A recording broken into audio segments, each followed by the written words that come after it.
हुआ बड़ा चमत्कार। क्या हुआ? जब अचानक से प्रयागराज महाकुंभ के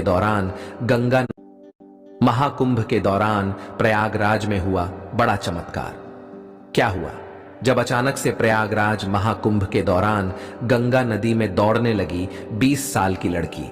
इस दृश्य को देखकर वहां मौजूद सभी लोगों की आंखें फटी की फटी रह गई।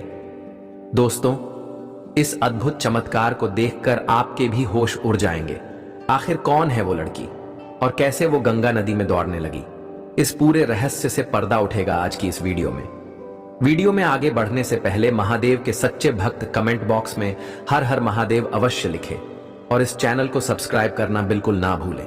दोस्तों, महाकुंभ की तैयारी जोरों शोरों पर है। नए साल के शुरुआती महीने में प्रयागराज में जो महाकुंभ लगने वाला है, चारों ओर उसकी चर्चा है। सभी साधु संत बेसब्र से उसका इंतजार कर रहे हैं, क्योंकि ऐसा महाकुंभ 12 साल में एक बार आता है और इस बार जो संयोग बन रहा है वह 144 साल बाद बन रहा है। हिंदू धर्म में महाकुंभ का विशेष महत्व है। साल 2025 में प्रयागराज में महाकुंभ लगने वाला है, जो पूरे 12 सालों के बाद लगने वाला है।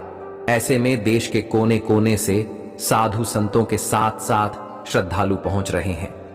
बता दें कि नए साल में महाकुंभ 13 जनवरी से आरंभ हो रहा है, जो 20 फरवरी को समाप्त हो रहा है।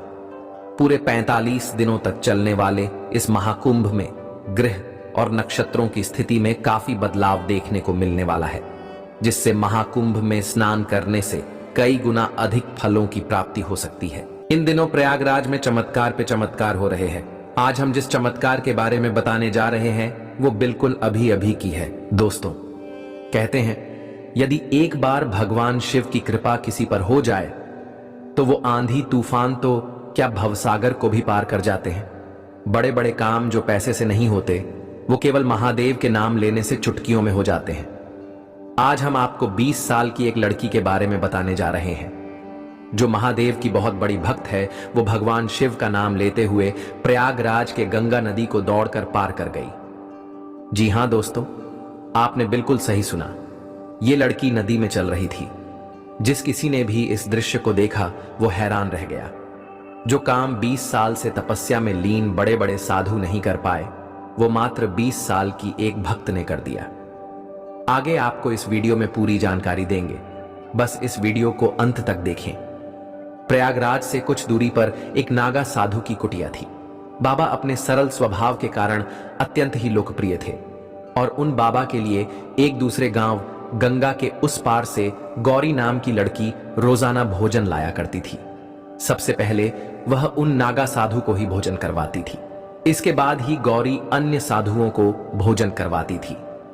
गौरी बचपन से ही महादेव की बहुत बड़ी भक्त थी। साधुओं को भोजन देते समय भी उसके मुख पर केवल शिव जी का ही नाम रहता था। जिस उम्र में बच्चे खेल कूद करते हैं, उसी उम्र में गौरी महादेव की भक्ति में लीन हो गई थी। एक दिन गौरी देर से उन नागा साधु के पास भोजन लेकर पहुंची तो बाबा ने गौरी से कारण जानना चाहा। तो गौरी बोलती है, बाबा, आज गंगा नदी पार करने के लिए मुझे नाव मिलने में देरी हो गई, इसीलिए आज मुझे आने में देरी हो गई। बाबा बोले, बेटी, लोग तो भगवान का नाम लेकर भवसागर को पार कर लेते हैं, तू एक नदी पार नहीं कर सकती। गौरी पर उन नागा साधु की इस बात का इतना गहरा प्रभाव पड़ा कि अगले ही दिन सुबह सुबह गौरी बाबा के द्वार पर भोजन लेकर पहुंच गई। बाबा ने पूछा, बेटी, आज तू इतनी जल्दी कैसे आ गई?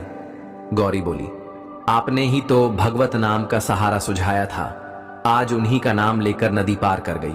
अब मुझे नाव का सहारा लेने की पूरे जीवन भर कोई जरूरत नहीं पड़ेगी। नागा साधु ने भगवत नाम का उपदेश दिया तो था, परंतु उन्हें स्वयं भी इतने बड़े प्रभाव का ज्ञान नहीं था। उन्हें लगा कि गौरी उनसे झूठ बोल रही है। जब बाबा प्रमाण लेने के लिए गौरी को गंगा नदी के किनारे लेकर पहुंचे तो इस दृश्य को देखकर उनकी आंखें आश्चर्य से फटी की फटी रह गईं। गौरी महादेव का नाम लेते हुए सहजता से नदी पार कर रही थी। बाबा ने गौरी को प्रणाम करते हुए कहा, देवी, आज से तू ही मेरी गुरु है। मैंने तो जीवन भर भगवान का नाम लेने का उपदेश ही दिया, पर तूने तो भगवान को अपना करके दिखा दिया। दोस्तों, निष्पाप हृदय वाले सच्चे मन से भगवान को पुकारते हैं तो वो भी उनके सहारे के लिए उपस्थित हो ही जाते हैं। उम्मीद करते हैं आपको हमारी यह वीडियो बहुत पसंद आई होगी। यदि आपको यह वीडियो अच्छी लगी हो तो जरूर लाइक करें, कमेंट करें और ज्यादा से ज्यादा शेयर करें। हर हर महादेव।